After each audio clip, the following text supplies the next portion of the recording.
Según la zona del mundo o la región donde hayamos nacido o criado, hemos adquirido o asumido unas costumbres, creencias o tradiciones. Cada zona del mundo, e incluso dentro del mismo país, tiene sus peculiaridades. Ciertos hábitos de vida, la vestimenta, la alimentación, las fiestas, el folclore, la fisonomía, la religión, el color de la piel, etc., pueden identificar la procedencia de las personas y nos distinguen a unos de otros.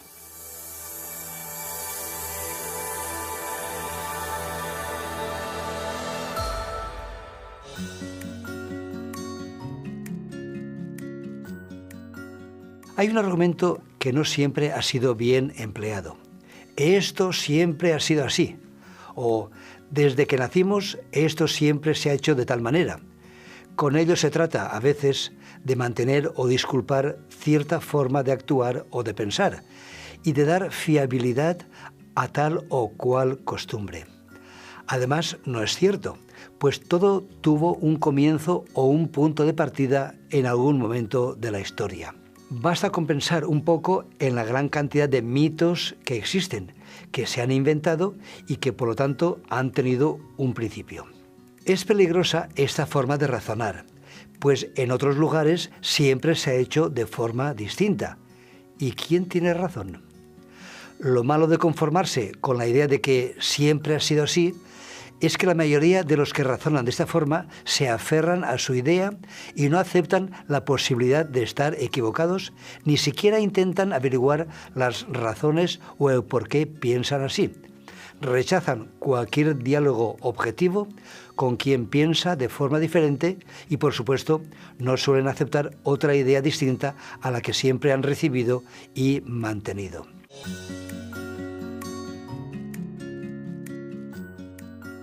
Pero el que exista una costumbre y que para algunos siempre se ha hecho de una manera determinada, no la convierte en la única, la mejor y mucho menos en la correcta. Se hace porque es lo que nos han dicho o hemos visto durante nuestra corta o larga existencia. Un ejemplo: los más de 50.000 fallecimientos anuales en España como consecuencia directa del hábito de fumar no convierte al tabaco en bueno, ni al hábito en algo correcto, aunque se lleve varios siglos fumando. La familia, la educación, la cultura, la religión, los amigos, la economía, el medio ambiente y la ideología política que predomine en nuestro entorno son los que han modelado o influido en mayor o menor medida en la formación y comprensión de los conceptos que hemos llegado a aceptar en nuestra mente y hemos permitido que dirijan nuestro estilo de vida. Nuestra mente es moldeada mayormente por lo que vemos y escuchamos con más frecuencia y se va adaptando al entorno a tal punto que llega a aceptar como normal todas las costumbres que la rodean, descartando la posibilidad de que lo que otras personas piensen puedan tener más razón que nosotros. Por lo tanto, cuida el jardín de tu mente, pues el pensamiento que riegas es el que crece. Ante el argumento de que la mayoría piensa así, y aunque sea difícil de admitir, si somos sinceros nos percataremos de que la mayoría hace, piensa y actúa casi por inercia, según escucha y ve en los demás, en la mayoría, y no como resultado de comparar o analizar objetivamente otras posibilidades. En el terreno religioso, resulta que uno más o menos cree y acepta aquello que le han dicho desde pequeño, por lo que tendrá unas creencias diferentes a otros, según la formación que haya recibido y la zona del mundo donde se haya criado.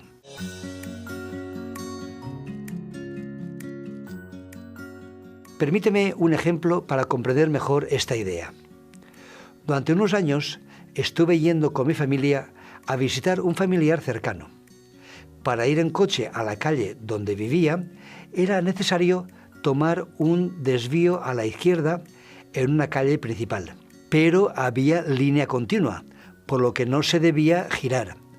Había que continuar unos 100 metros y en una pequeña rotonda dar media vuelta, volver atrás y ahí girar a esa calle legalmente. Lo curioso es que muchos conductores, para evitar tener que ir hasta la rotonda, giraban cuando podían y con precaución por donde no se debía, y así era más rápido y más cómodo. Yo me irritaba al ver la conducta de algunos al no cumplir las normas, si bien reconocía que era un fastidio tener que recorrer esa distancia para dar la vuelta. Tengo que admitir que al final algunas veces también hice yo lo mismo. ¿Qué era más fácil para el ayuntamiento?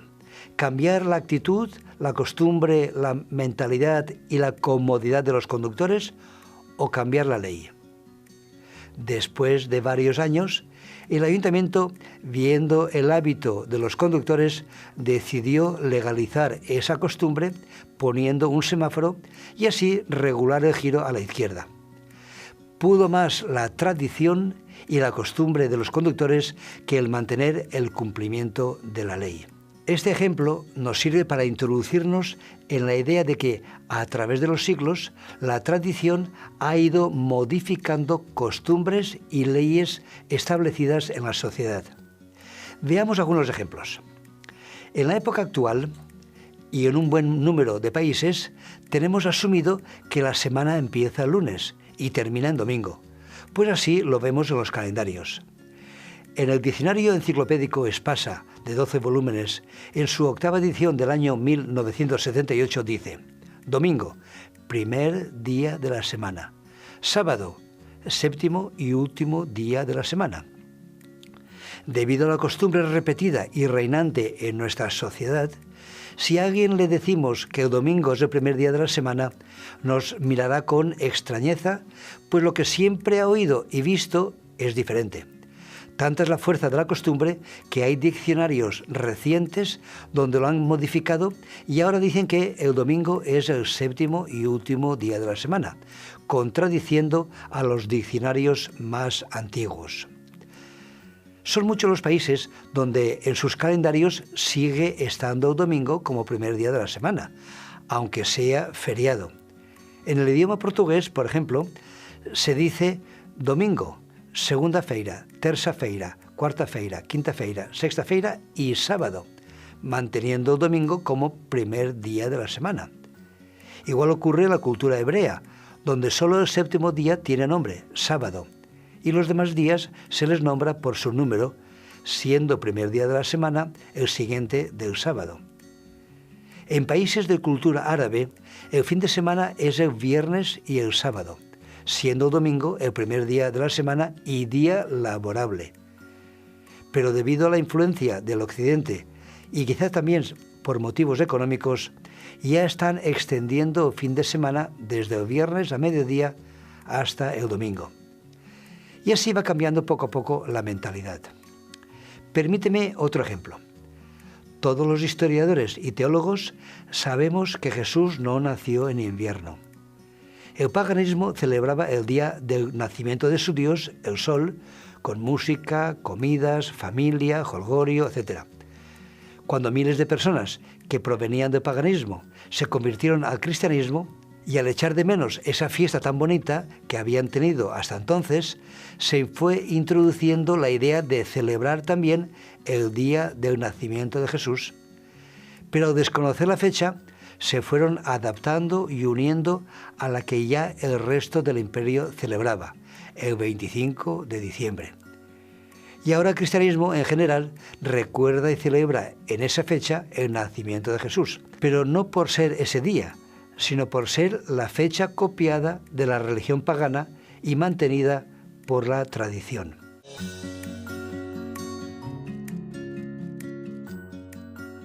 Hasta aquí todo bien. Cada uno sigue su criterio y su estilo de vida según lo que le han enseñado, lo que le gusta o interesa, y aceptando las tradiciones y costumbres reinantes en su entorno. Pero si un día nos percatamos de que algunas costumbres o tradiciones son distintas a las enseñanzas de Dios, ¿a quién deberíamos hacer caso? ¿A lo que siempre hemos oído y visto o a los consejos divinos? Algunos de los consejos o leyes divinas han sido modificados, debido a que, de forma generalizada, la mayoría de los cristianos, y sobre todo en los primeros siglos, se fue adaptando poco a poco a otras costumbres distintas a la palabra de Dios, como fruto de la influencia del medio ambiente cultural y religioso reinante. Tanto es así que con el paso del tiempo, muchas de las doctrinas y costumbres del paganismo se mezclaron con las enseñanzas originales del cristianismo, a tal punto que hoy en día en muchas cosas ya casi no se parece a lo que Jesús y los discípulos enseñaron. Al comienzo del cristianismo, la mayor parte de los conversos eran de origen judío, conocedores por lo tanto de las Sagradas Escrituras, de las leyes de Dios y sus distintos consejos. Pero el cristianismo se fue extendiendo a otros países del Imperio Romano e incluso pasó de ser religión prohibida a ser declarada como la religión oficial del imperio cuando el emperador Constantino se convirtió nominalmente al cristianismo. Hacerse cristiano era, por lo tanto, conveniente, pues era más popular y podían tener más posibilidades de progreso social y económico. La mayor parte de los que se convertían al cristianismo eran de origen pagano, quienes arrastraban en su mentalidad bastantes costumbres y leyes muy diferentes al pueblo hebreo y al cristianismo.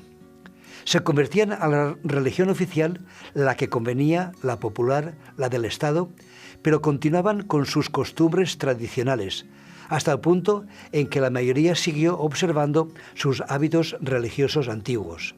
Viendo la fuerza de la tradición y que la mayoría de nuevos cristianos copiaban y abrazaban esas costumbres, finalmente no fue el cristianismo quien convirtió a los paganos, sino que los cristianos se convirtieron al paganismo, al adaptarse a las costumbres o tradiciones traídas y mantenidas por los paganos y adquiridas por el cristianismo en general.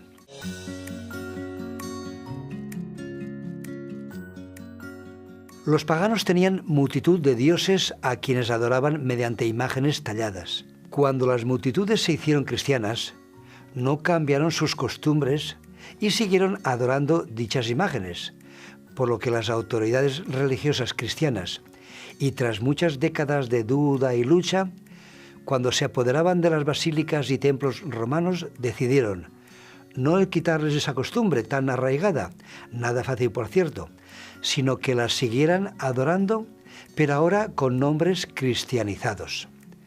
La estatua de Júpiter, que tiene un disco solar sobre su cabeza, se le cambió el nombre y se le denominó San Pedro. Isis, que era una diosa egipcia, está encima de la media luna y lleva en sus brazos a su hijo Horus. Ahora esa imagen recibe un nuevo nombre, el de María con su hijo Jesús. Ya en el mitraísmo de la antigua Babilonia estaba la costumbre de representar a una madre con su hijo. El dios Hermes se convierte en la imagen de Cristo como el buen pastor. Imágenes de otros dioses se les cambió el nombre por el de apóstoles o de mártires. Y así se fue generalizando el culto a las imágenes hasta el punto de que la Iglesia Católica decidió quitar el segundo mandamiento de la ley de Dios que prohíbe el culto de las imágenes y dejó de aparecer en los catecismos, dividiendo el 10º mandamiento en 2 partes para ocupar la vacante y que siguiera habiendo 10. El Imperio Romano veneraba al dios Mitra, el sol, y le dedicaban el primer día de la semana. Los cristianos guardaban el sábado que Dios bendijo y les recordaba como creador y que es el 4º mandamiento de la ley de Dios. Como la mayor parte de los conversos a la nueva religión seguían observando el primer día de la semana, se fue generalizando la observancia de ese día, el domingo, como día religioso. El emperador romano Constantino, en el año 321 después de Cristo, promulgó la ley de la observancia del primer día de la semana, el Dies Solis, día del sol, el Sunday, domingo para todo su imperio. Finalmente, la Iglesia Católica, en el Concilio de la Odisea, año 336 después de Cristo, transfirió oficialmente la solemnidad del sábado al domingo, con la disculpa de que Jesús resucitó el primer día de la semana y que Jesús era el sol de justicia. Por el hecho de que Jesús resucitara el domingo no hace que se cambie el mandamiento de Dios. Ya sé que esta idea es nueva para más de uno. Por eso te animo a que te atrevas a leer la Biblia, ya sea en las versiones católicas, Nácar Colunga, Torres Amat, Biblia de Jerusalén, etc., o en cualquier versión evangélica, como Dios habla hoy, Reina Valera. Mira el libro de Éxodo capítulo 20, donde se registran los 10 mandamientos escritos por el dedo de Dios. Si te resulta más familiar o fiable, mira la famosa película Los 10 mandamientos, protagonizada por el actor Charlton Heston. Observa bien y verás que hay 3 mandamientos de los 10 dados por Dios que ahora han sido cambiados en los catecismos. Es probable que el miedo a descubrir que quizás hemos estado equivocados nos dificulte averiguar este asunto y prefiramos seguir escuchando lo que la tradición ha modificado y mantenido durante siglos. Y así, a través de los siglos, el cristianismo heredó otras muchas costumbres y creencias que se fueron infiltrando y que provenían de las religiones paganas, mantenidas luego por la tradición y que eran opuestas a la palabra de Dios, como puede ser, entre otras, la idea de purgatorio, la confesión al sacerdote, el celibato, la intercesión de los santos en lugar de la de Cristo, la inmortalidad del alma, etc. La tradición y la costumbre mantenida pudo más que aceptar lo que Dios había enseñado. Y como no había argumentos para defender dichos cambios, con el fin de que nadie discutiera su origen, se obligaba a aceptarlos y a no dudar de su autenticidad con el término dogma de fe. Ante esa palabra, los creyentes entendían que tenían que aceptar tal o cual enseñanza, aunque no hubiese explicación ni fueran razonables o coherentes. Siempre que una entidad obliga a aceptar una creencia, es porque ha perdido autoridad.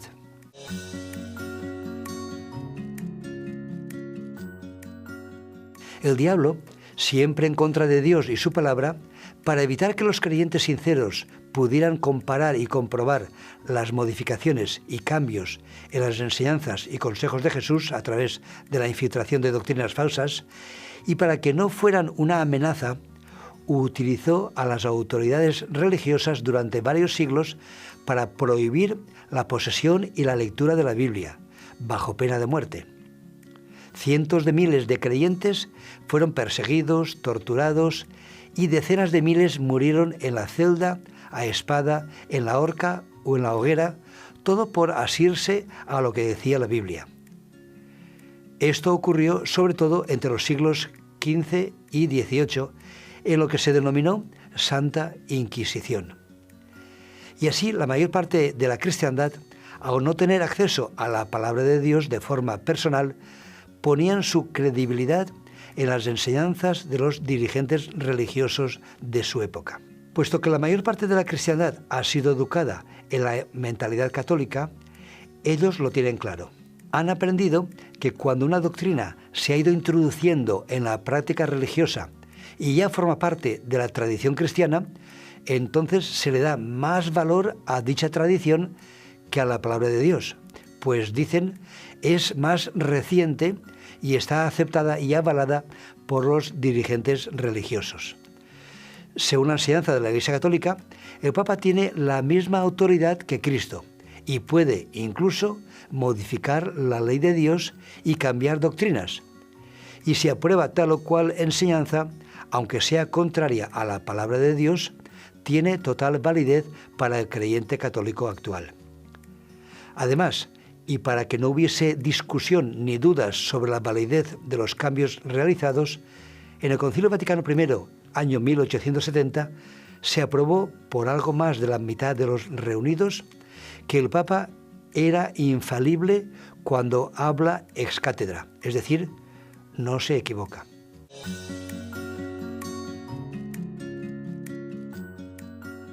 En la Biblia encontramos a un Dios coherente, un Dios que no cambia de opinión.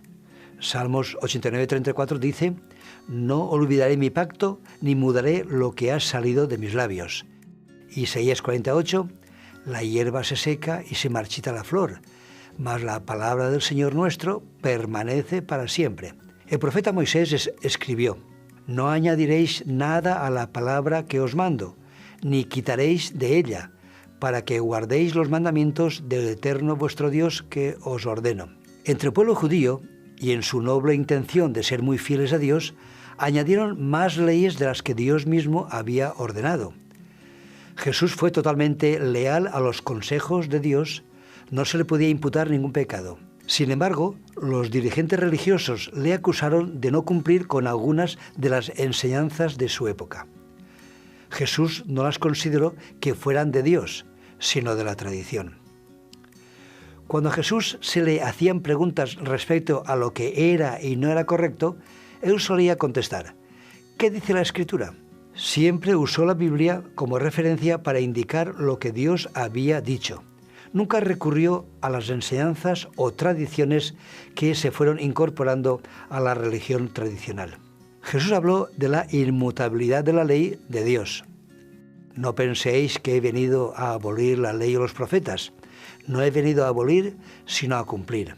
Porque de cierto os digo que hasta que pasen el cielo y la tierra, ni una jota ni una tilde pasarán de la ley hasta que todo se haya cumplido.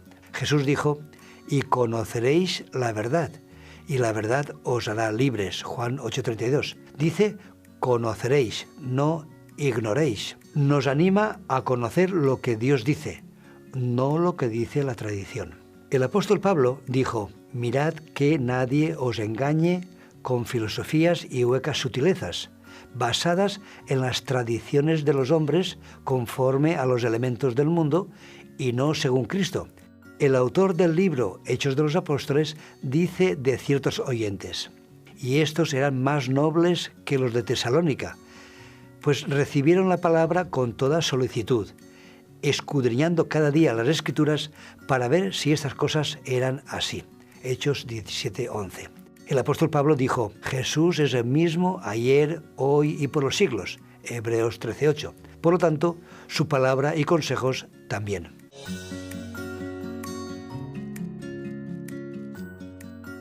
San Justino Mártir, que murió en el año 177, afirmaba: Cristo nos enseñó que no debemos poner fe en las doctrinas humanas, sino en las que Él y los profetas enseñaron.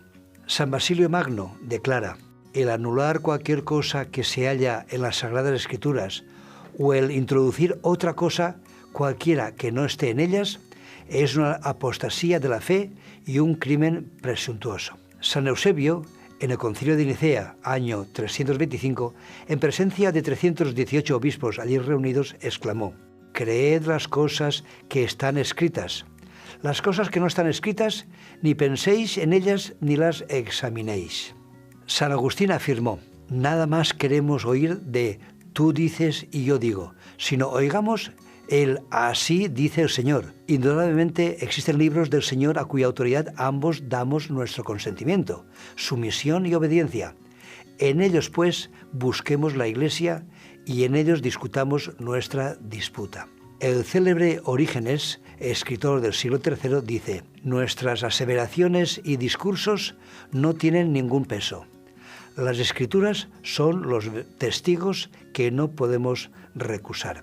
San Atanasio, escribiendo contra los arrianos, después de enumerar los libros del Antiguo y Nuevo Testamento, dice: estas son las fuentes de vida eterna en que el sediento puede apagar su sed, bebiendo los oráculos que contiene. Solo aquí se halla proclamada la doctrina de salvación. Nadie ponga ni quite de ello. San Basilio, obispo de Cesarea, dice que los oyentes instruidos en la Escritura deben examinar lo que los maestros dicen y abrazar lo que sea conforme a la Escritura y desechar lo que no lo fuere. En el siglo XVI, Martín Lutero dijo: cualquier enseñanza que no encuadre con las Escrituras debe ser desechada, aunque haga llover milagros todos los días.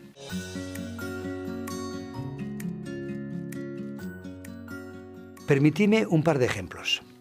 Cuando estamos detenidos con nuestro vehículo en un semáforo y en medio de otros dos coches, a veces ocurre algo curioso. Vemos de reojo que los vehículos de ambos lados empiezan a avanzar un poco al mismo tiempo.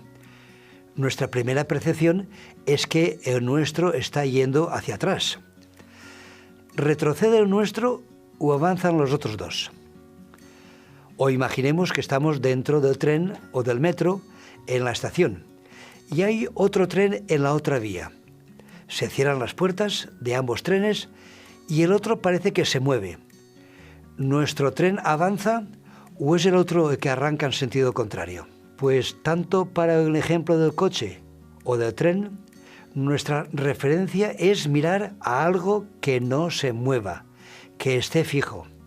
El semáforo, un edificio, el andén de la estación, etc. Si esas cosas fijas vemos que no se mueven, es que el vehículo o tren donde estamos montados está quieto.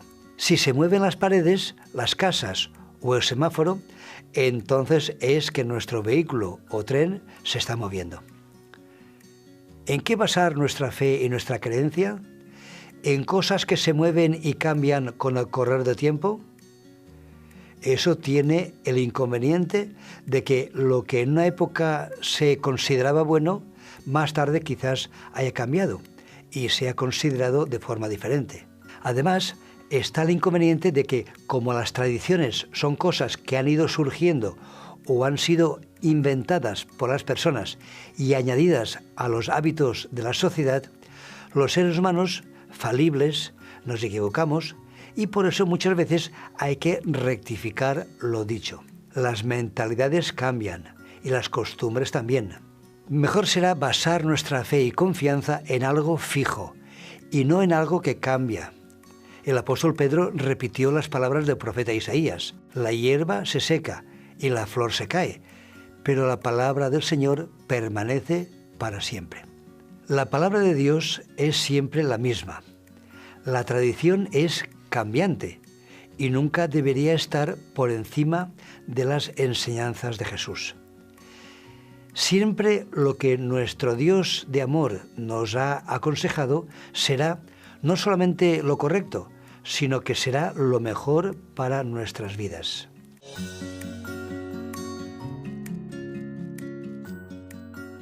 Podemos pensar que la mayoría es la que tiene la razón. Yo pregunto, ¿quién determina la verdad? Jesús dijo: yo soy el camino, la verdad y la vida. Quien determina la verdad, por lo tanto, es Él, Jesús. En Juan 17:17, Jesús, orando a su Padre, dijo: santifícalos en tu verdad, tu palabra es verdad. Jesucristo y su palabra son la verdad. La verdad no se determina por la mayoría de los votos. Eso puede funcionar en política. Al creer los creyentes durante siglos que lo aprobado por los dirigentes religiosos en los concilios es correcto, justifican todos los cambios hechos por el clero. Y como en general los cristianos no suelen leer la palabra de Dios, aceptan de buen grado lo que sus líderes religiosos les dicen y lo que han visto a su alrededor durante toda su vida. De todos los creyentes debería decirse lo dicho en Hechos 17:11, y todos estos eran más nobles que los de Tesalónica, pues recibieron la palabra con toda solicitud, escudriñando cada día las Escrituras para ver si estas cosas eran así. La voz de Dios es su palabra. La voz del pueblo, con toda sinceridad, puede estar equivocada.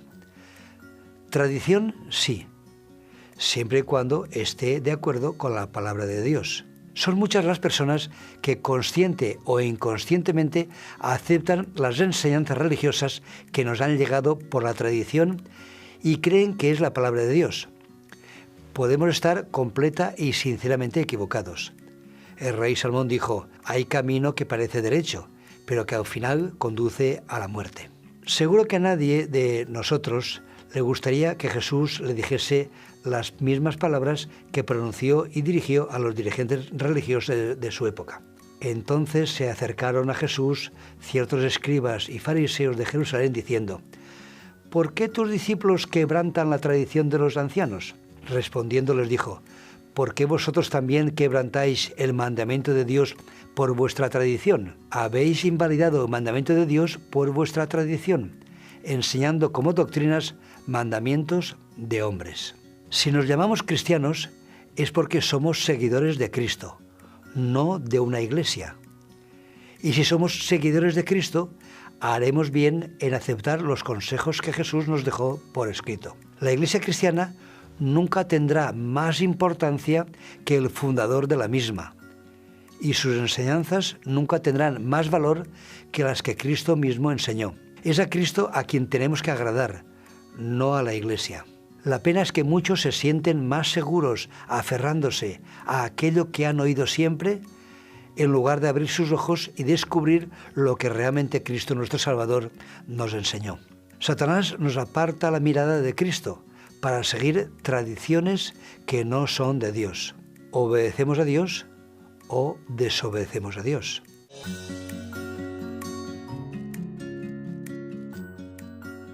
Decenas de miles de creyentes derramaron su sangre por difundir y evitar que la Biblia desapareciera. ¿Qué tendrá la Sagrada Escritura para que ahora haya pasado de libro prohibido a ser el más vendido del mundo? La palabra de Dios es uno de los mejores regalos que el cielo nos ha hecho. Sus mensajes proporcionan felicidad, paz y esperanza, y nos muestran al verdadero Dios de amor. Los hogares donde se lee la Biblia suelen ser, en general, más felices, y son millones las personas que han sido transformadas para bien tras su lectura. Terminamos leyendo el consejo del mismo Jesús: escudriñad las Escrituras. Ellas son las que dan testimonio de mí. Lee y confía en la palabra de Dios. Seguro que te hará bien y será una bendición para ti. Que Dios te bendiga.